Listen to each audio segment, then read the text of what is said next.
to taking pictures. What's up, everybody? I'm Bobby. This is Fight Junkeez. Beautiful Monday morning in Las Vegas, Nevada. What's up? Today is a great day. We had an awesome weekend at the UFC Apex for fight night. And there were some huge fights going on in Colorado with the bare knuckle crew. I have my co-host, in quotes. He's going back to Canada tomorrow, so I wanted to have him in for another day. The other Babs. Can you explain that one more time? But good morning, man. What's up? Yeah, obviously I'm not Ode. You know, that's a hard one to mistake. But the other Babs, Mike Babcock, was a really cool professional hockey coach for a while, really famous. Everyone knew who he was, and they called him Babs. And then people started calling me that because of my last name. And I'm like, well, I can't, I can't just be Babs because that'll get confusing. And also, I'm kind of ripping off his thing. He's earned that. So I just went, I'll just be the other Babs. And it kind of plays off because, he coached in the NHL. I coached in the minors. It's just a I like fun little thing. I like it a lot. So we were together at the UFC Apex this weekend.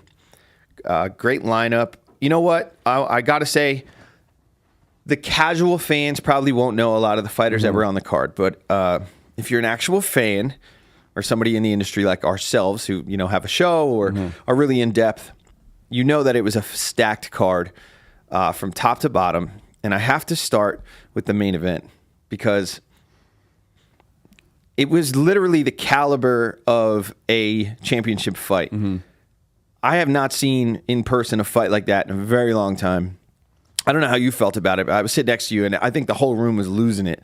It was just a banger. These dudes beat the crap out of each other for about 25 minutes almost. Yeah, almost 25 minutes. I was just disappointed that guy in the crowd wasn't in Ricky's corner. He was giving such great advice the whole fight. It was just, if Dana they needed him. If Dana was there, that would have got nipped in the butt.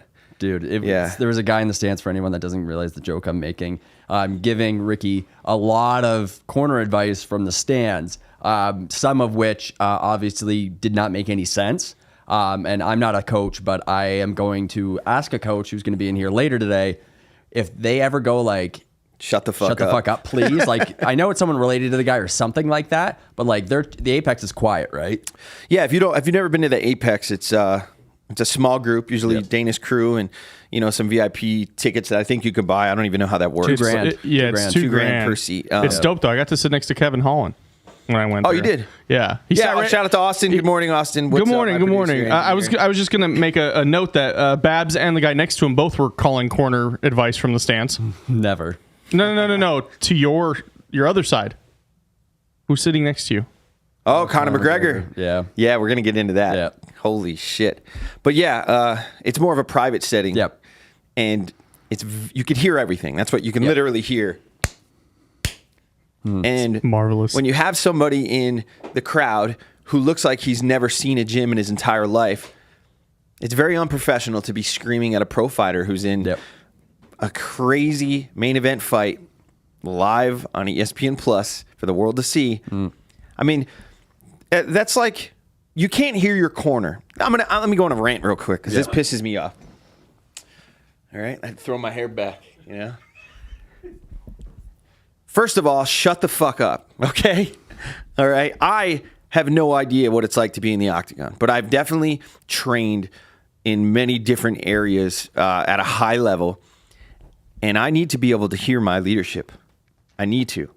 If they're telling me certain things that need to happen at a split second, or I could possibly die, I need to be able to hear them, especially, in close quarter combat, different things. When you go loud and you go white light, now we're not trying to hide from the enemy. We're going to be yelling, but I need to be able to hear, my team leader.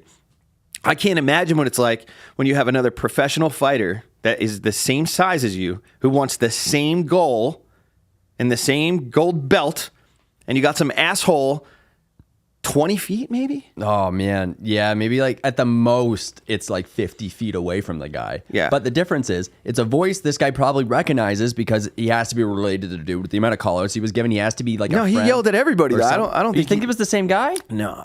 It was the same guy yelling at everybody. Everybody? Yeah, really? There was I didn't notice the big dude on the I thought that was top. just for Ricky. Oh, Babs, I thought it was you. I thought the whole joke was that you were the one yelling call-outs. I apologize. It was John. It was Orlando. I didn't actually yell that much when Julian went out. I was like, yeah, let's go Julian and stuff. And then when when they come out, let's be excited. Hey, But Yo. the corner advice, he was like saying stuff like, you got to feint, you got to feint. I'm like, they fucking know that, dude. It's the UFC. They know they have to feint. You gotta punch. Shut the fuck up. There's no sound in the Apex. Like, there's none. It's silent. And the people that pay $2,000, they're not fucking cheering, dude. Who are those people? They're people with too much money is what it is. Family. Yeah. No, I Family? don't. There's no way family pays $2,000 for that. No, they're getting. Yes, they do.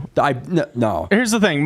So I was a There's musician no way growing a up. fighter's wife is paying $2,000 to come sit in there. I think. But his parents, yes, 100%. And I'll give you an example because when I would perform music, I would play festivals that was like $50, and my parents would pay that like no problem just to come watch me and then leave. And I was like, dude, don't pay that. Don't.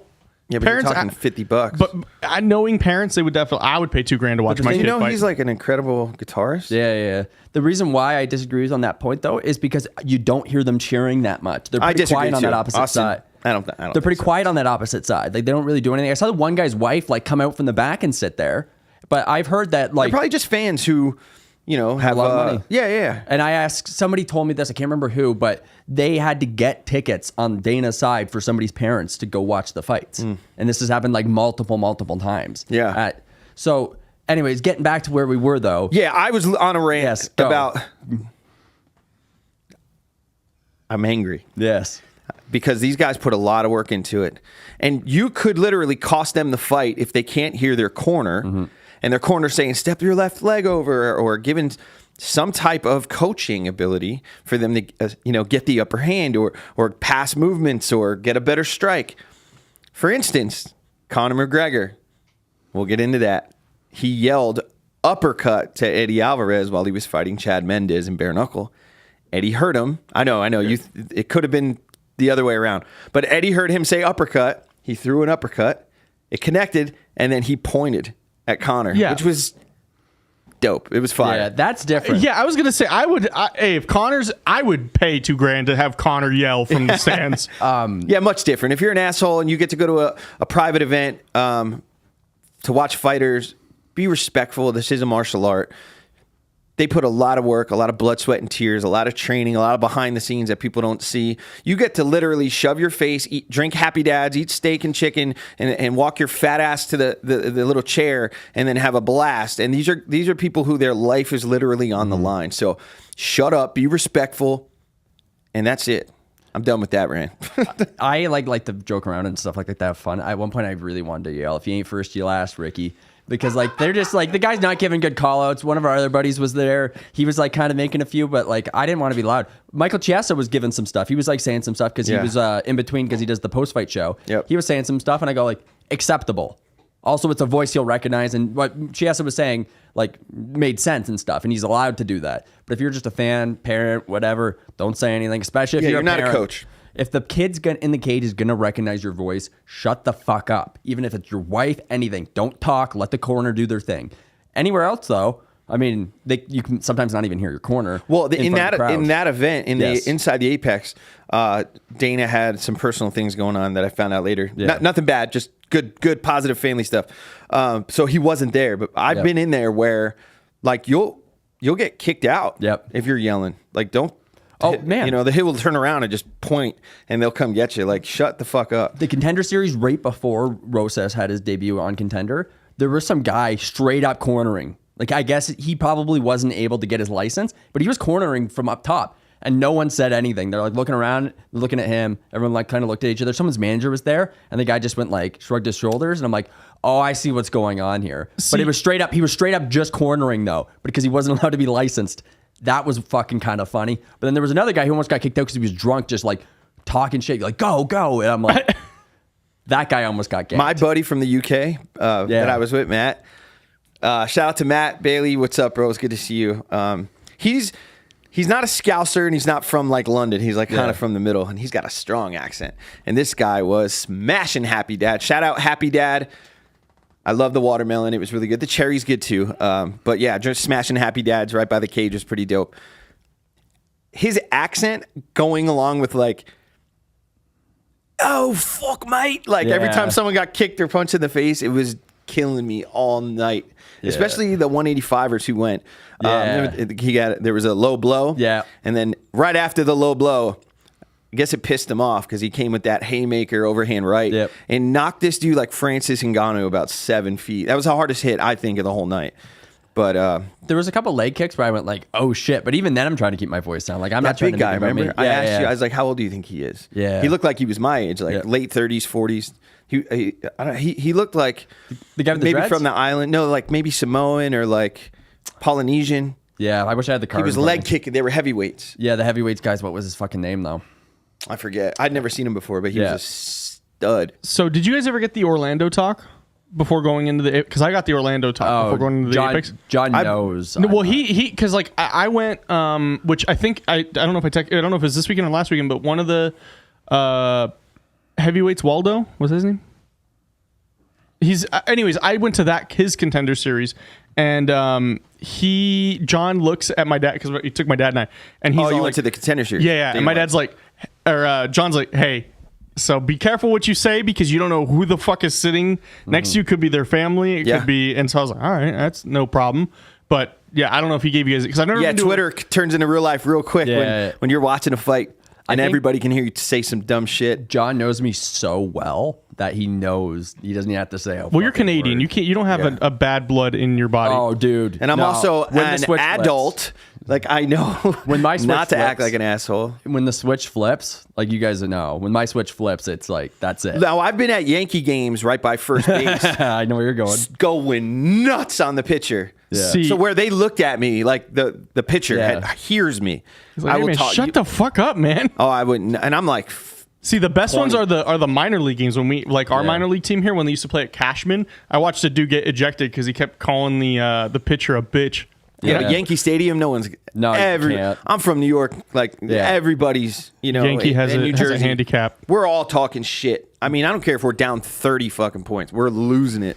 The heavyweight you were speaking about was Lima, the Brazilian guy that was just absolutely Lima. no Lima. No, he's not. No, because we had this debate when we were at the fucking thing. He is. Yeah, he's Brazilian. Yeah, Who did he fight? Because he fought multiple. He's fought heavyweight, lightweight, and middleweight. That's why I was confused when I saw him up there. I'm like, what the fuck is going on here? I'm like, is this a different guy? No, is Douglas Lima? No. Its name is Marcus Rogerio de Lima. He's fought at multiple weight classes. So I was like, who the fuck is this guy? Who I did got he tripped fight? up on Saturday. He fought Waldo. Yeah, so that's the guy I saw in contender series. Yeah. Oh, you okay? Great. That's been tripping me up. Yeah, because Marcus has got like switched divisions a bunch, which is pretty wild that you can do that. But reeling it back, how fucking sick was the Russian Ronda's debut? Nibar, Stephanie Edgar, done. Missed she doesn't weight. give a fuck. She walks in, hands down, just doing whatever the fuck she wants. Stephanie Edgar had no Especially chance in that fight. especially not making weight. I wouldn't want to do that either. Hey, she'll make weight next time. But yeah, You just put his fire out. Like, Okay, I'm gonna be the Joe Rogan here. If you're gonna be at the top level, make fucking weight. we are dropping a lot of F-bombs today. that's whatever. Yeah. This one won't get monetized. Sorry, YouTube. No, but Arena's walking with her hands down. She's doing what she wants. That goes to the ground. Stephanie Edgar is sick. Like, I watched her roll with Gabby Garcia, who's like 215, and she threw Gabby Garcia. Gabby Garcia, the BJJ world champ. Yeah, Stephanie Edgar threw that girl on the ground. Like, it was a sick, when they were Yeah. rolling, it was dope. That's if Irina. you don't know Gabby, maybe we can throw a picture of her post show. Yeah. I'll even post. She's Huge. as big as Brock Lesnar. Like she's a big Brock girl. Lesnar Jr. and sick black belt. But What's her Irina- name? Gabby. Just Gabby put Gabby Garcia. BJJ. She'll show up. But yeah, Irina just absolutely just ran the table with this girl. And Nibar finished. I think that was what we saw. It was hard to see where you're up against the cage when you're at the apex. Sometimes you can't fully see as to what they're doing without checking the monitor. But yeah, Russian Ronda's debut, sick. Thank you. And then the biggest part of the whole night, though, I think, when you're looking at all the fights, was the guy on 3 days' notice. Yes. 3 days fucking notice. He gets the call, shows up, gets it done. I'm interviewing him later today. 3 Oh, you days- are? Yes. Because I connected with his manager through John, Jason. Yeah, 3 Shout out days Jason. notice. What's up, man? 3 days notice. You show up. What the fuck? Savage. Like, imagine making weight in 3 days. Well, I think it was a catch weight. It was catch weight, but it was 140, so he had to cut like 12, 15 pounds. Yeah. That's insane to me. It's a lot. I Some got of the these picture guys. of Gabby real quick, by the way. Oh yeah, throw her up there. Like Dominic Cruz, Yeah.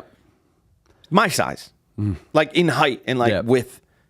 But yeah, Weighs 135 bantamweight champ back in the day. Marcus McGee fucking sick debut, man. Gets the choke, hops in there. He basically got a call and went, oh, okay. Had to get on a flight, showed up, did media day. Or no, he didn't. I don't even know if he got to do media day on 3 days' notice, but he's been in the UFC for 6 days now. He's got to win. Performance bonus, so he got $50K, and he's 33 years old. Crushing it. It was a good card. And that's why I was asking, I wasn't asking. My friend Matt that was sitting next to us. Yeah. He was like, have you been to any of the Contender Series fights? He wants to go to some of those. And I said, you know what? Yes, I've been to 2 Contender, and then I did one fight night, Brunson versus Darren Till. Shout out Darren Till, you're the man. Brunson's dope too. I hope Darren Till makes a bag if he goes boxing, but Yeah, I don't know what his plan is. He's got some injuries. He's got to work on some stuff. Like his knees are jacked up. Yeah, his knees are like just shot. But he announced that he's gonna box. Yeah, it'll be easier on his knees. Just the road work you have to do for boxing, obviously, is going to be a bit of a problem. He's going to have to watch his inflammation. But I guess everybody's doing cold tanks now, so like it doesn't even fucking They're trying matter. to get me to do that over at Extreme Couture. Shout out to Extreme Couture and MVP for all the combat vets. Yep. I missed the last couple weeks. I got to get back in there. But they do like jiu-jitsu at 3, and then they do sauna, cold plunge at 4, and then they do mixed martial arts at 5 o'clock, and then we do like a powwow after. I just don't have the balls to get into that cold plunge. We saw the weirdest flash knockout in the Julian Erosa fight. That was the most bizarre thing I'd ever seen. He was out and then up, but before he even hit his knees. Yeah, I mean, I looked at John and I said, "What did you think about that?" And he said, "You could argue that it was maybe a little too soon, but John said, without a doubt, the route it was taken was in the next 10 seconds he was going to get knocked out anyway." So yeah, it's just the ref saved him. The first time he went down I was like, oh shit. The second time I'm like, no, that's not that bad. Like if you reverse them, I'd go, okay, yeah. But in the order they went in, but it was bizarre because like I could see right at his face, and he's out, and then he's back up and like trying to grapple on the ground. It was odd. Everybody was pissed. Yeah, I've never seen an up down that fast. It was. I don't understand what I saw. Besides Robbie Lawler, when Ben Askren choked him, he got up real quick. Said he wasn't. Not to be off topic. Did you think he was out? I thought he was out. I thought he was out. He was out. I asked Ben when Ben was here, because he came here a few months ago. I was like, Robbie was out, right? He goes, dude, I felt that dude go limp. Yeah. No, and it was probably like a second away from it being a little longer for him to get going. But I liked what Robbie did with Herb there. He just gave him a hug and he goes, "You're the best." Yeah, he said, "You're the best. Don't worry about it. It happens." Yeah, but that was a weird flash knockout. I think it's early, in my opinion. I would have given it like at least like 2 to 3, 4, 5. Well, I think that's why that was the first time in the whole night that everyone in the entire Apex was like, "What?" Started actually, aggressively yelling, pissed off. Other than that, it was pretty quiet. Yeah, I don't think you like unless the Contender Series. The Contender Series gets pretty dope. So I was going to get into that. Yeah. The Contender Series, and that's why Matt wants to go. Mm-hmm. I mean, the first day there, who was there? It was Patty's debut. No. Patty fought on the Darren Till card, but I remember we were there for Patty's debut. Mm-hmm. The heavyweight who just tore his knee fighting Curtis Blades. Aspinall. Yeah, Tom Aspinall. He was there. But the first Contender Series we saw when Dana invited us, when I held the sign up, we were like literally right next to the cage with Dana, and somebody got kneed in the face, and it was like, bam! And I was like, holy shit, this is way different than being at like a big arena. The Contender Series is so personal. Mm-hmm. Literally, it's as quiet as this room. Yep. No, and it's dope because like the fighters can actually go to that one and get tickets for it. So like you're just surrounded by people. Like all Joe's in front of you.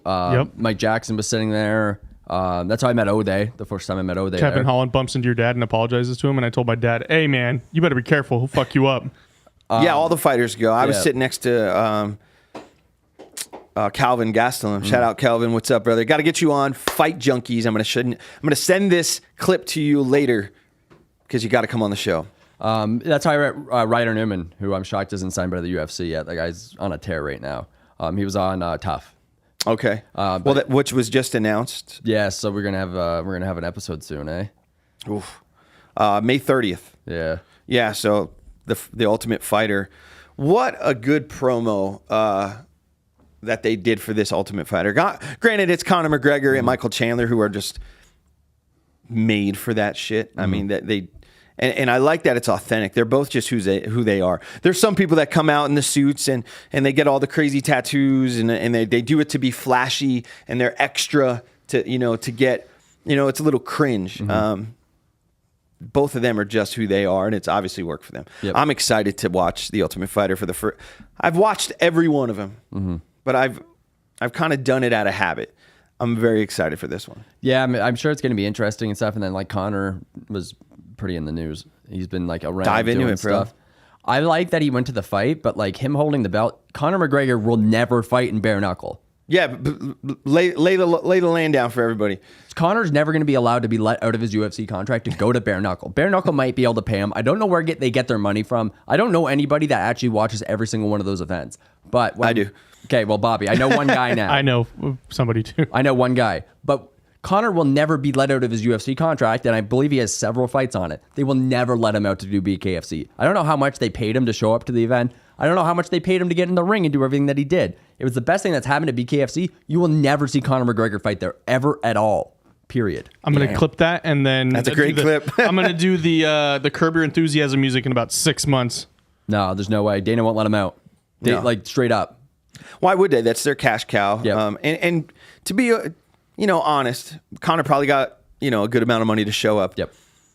I don't think Conor would leave the UFC. I mean, he's a loyal guy. He still, has the same coaches. He's, had his girlfriend who's his wife or soon-to-be wife. He's a very value.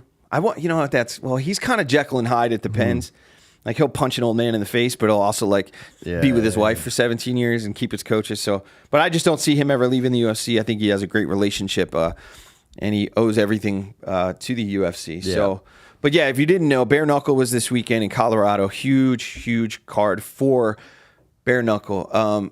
You know what I was thinking? I don't know where they go from here. Mm-hmm. They had 3 champions fighting.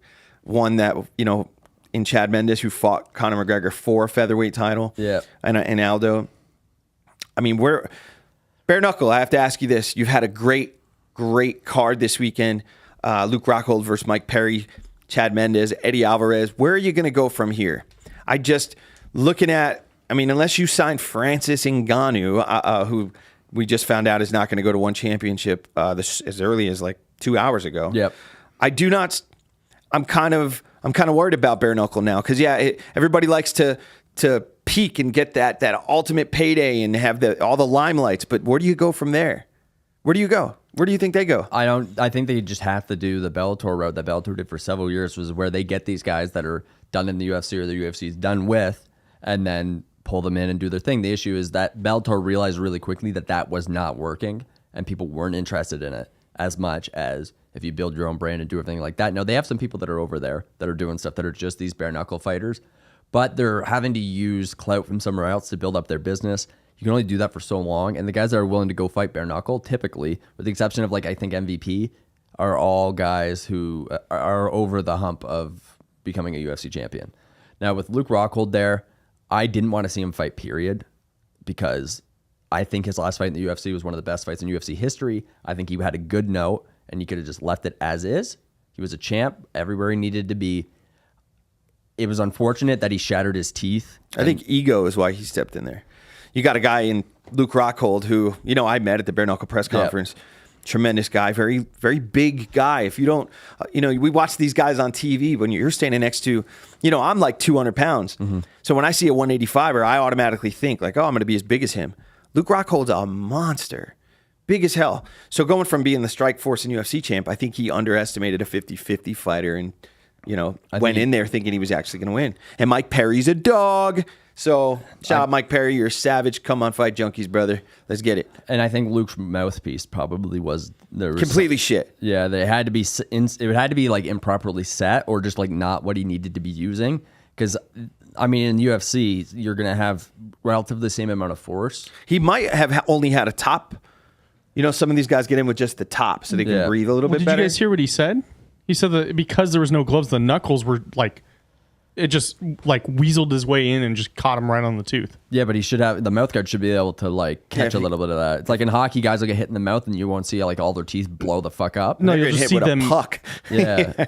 and a puck's harder than a fist. And that thing will kill you. Yeah, so like I think it had to be like a mouthpiece related thing, or his teeth were already compromised to some degree. But that's a really shitty way for that to go. It was disappointing. The other fights on the card, like I tried to watch the highlights as best I could. It was cool. You watched the Ben Rothwell? No, I didn't want to watch that one.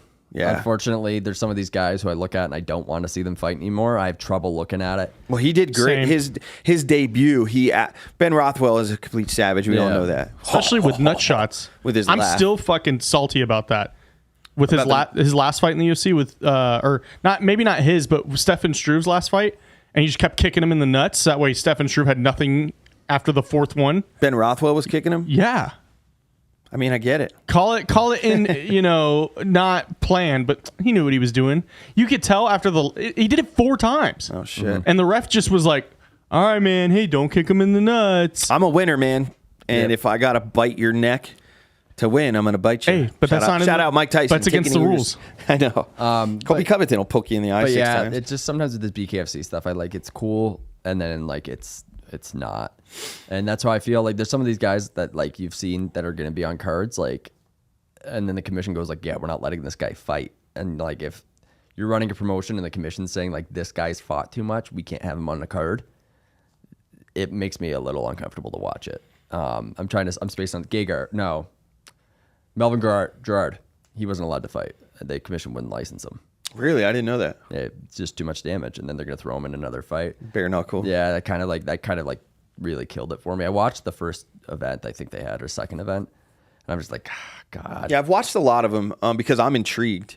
Shout out David MMA, Hulk Hogan's nephew. He said there's a new league that's going to open up out here called what was it, Circus? Remember? Fight Circus? Fight Circus. And I'm going to throw my hat in there for bare knuckle. Why not? Fuck it. Money's money. So I'm intrigued by it because I actually want to do it. I grew up in Jersey. I've been in a lot of like street fights where it was always bare knuckle. So like if I can go get a couple $1,000 and build Fight Junkeez by getting punched in the face, I'm down. So I am intrigued by it. But I'm also, what really gets me is I never watch anything but UFC. A little bit of Bellator, maybe. Yeah. Maybe I'll watch one championship because of Demetrius and Eddie Alvarez. They actually got me honed in. Nobody in 20 plus years has got me to be like excited to go sit on the couch and watch their event besides bare knuckle. So they're doing, but like I said, I was really honed in because of the people that were on this card. I don't know where they go from here, but David Feldman was great. You know, he's a Philly guy, East Coast guy. I met him. We had a great conversation.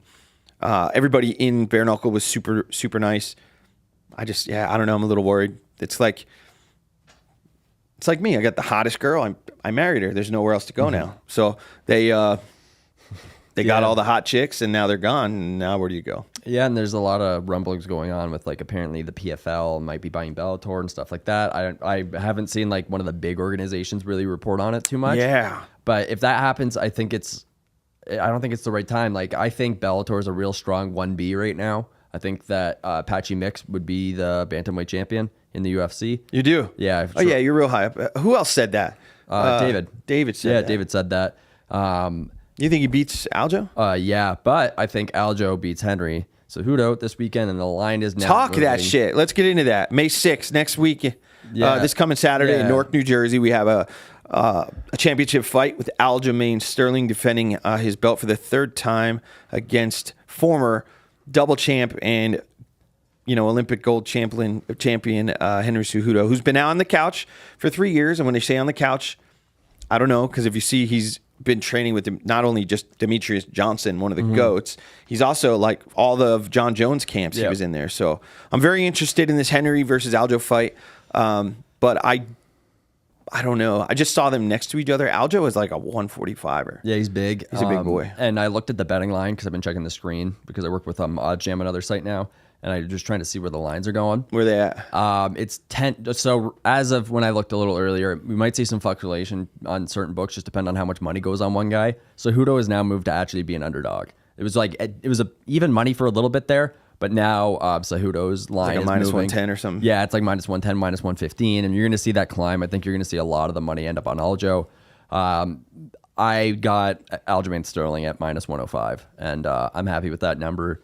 I think that if Aljo gets Henry's back, which is tough, I think it's going to be a bit of a problem. Well, it's over. Same as Corey Sandhagen, who's a savage. Once Aljo gets that backpack. That being said, it's still a close fight. I just tried to get good money on it. There isn't a ton to say in this fight because both of them are so decorated and stuff. It's just like, let's see what happens. But I think it's like a 5-round fight. I think it goes deep. I wouldn't be surprised if you just see a lot of like rotations and positions and stuff, and one guy doing the exact same thing to the other, so on and so forth. I think it's going to be very much like a straight ahead, even fight. But Aljo, I think, has a slight edge with age, experience, time in the cage, and everything like that. I think Aljo's in his perfectly primed up spot. This is the best time for him to take this specific fight. But Cejudo, again, he's the most decorated combat athlete in the whole world. Yeah. It's a tough call, but... So you're going with Aljo? I'm going to go with Aljo. I'm actually going to go with Henry Cejudo. And I say this because of his wrestling. Mm-hmm. Obviously, this is MMA, mixed martial arts. Wrestling is a lot different when you can get kneed in the face when you're trying to go for a double leg. His stand-up is a lot more dangerous, I believe, than Aljo's. We've seen in the past, Aljo's more of a Nate Diaz. He's going to tap you up a whole bunch of times, but it's not going to be that knockout. He's looking for the transition from the striking to, closing into the clinch to the takedown to get your back. I think he's going to underestimate Henry, and he's going to get caught. Yeah, I mean, we'll see. We'll see. It's going to be a good card. We're going to there's some cards coming up in the summer, especially when International Fight Week comes around. We're going to have some big fights, like Brandon Moreno's getting back in there and stuff. There's a lot of stuff to shake down, especially what happens. His fight just got didn't his opponent get hurt? Moreno? I don't think so. I'm not sure. But where I was going was, if Volk beats Yair, I would be interested in seeing if Aljo moves up and fights at 145. Well, he just said it. He said, my goal is to beat Henry, go up to 145, win the belt, and then defend it once. So maybe like 2 more fights at bantamweight, and then he goes up. Because, with Merab, Merab is a savage who should be fighting for the belt right now. But he won't fight his buddy, so he's going to go up to 145, which I'd like to see. I mean, if you look at the conditioning of Aljo, he's so shredded. Yep. He might. I can't even say that because he's got a chin and his cardio's sick. I think he's going to be better at 145. I'd take Volk every day on that one. Oh, him versus Volk. Well, yeah, I'm just talking about Aljo here. Yeah. Volk's the GOAT. Yeah, definitely. The Merab fight against Aljo. I don't. Merab and Volk is a whole different animal. Oh, yeah. Very close in styles. I think Volk just is a pure winner, and I like him. I like his style. His fights are exciting. I'd like to see him fight Islam again, but I would too. Merab's a real stand-up guy for not just throwing his friendship away and doing things the way he is. I don't think a lot of guys would play it that way. So shows what a good guy is. Yeah, I love all my friends, but I got a family and kids, so let's get that money. Any other breaking news? I know you're going back to Canada tomorrow, Got a pile of interviews today, fly out, and then just a ton of editing, just getting everything pumped out there. But I'm back International Fight Week. There's a lot of stuff going on, UFCX, all the fights and stuff. There's going to be a fair amount of stuff to do then. Are you coming back here? Yeah, I'll be back here. So we should get together, and we talked to John Austin.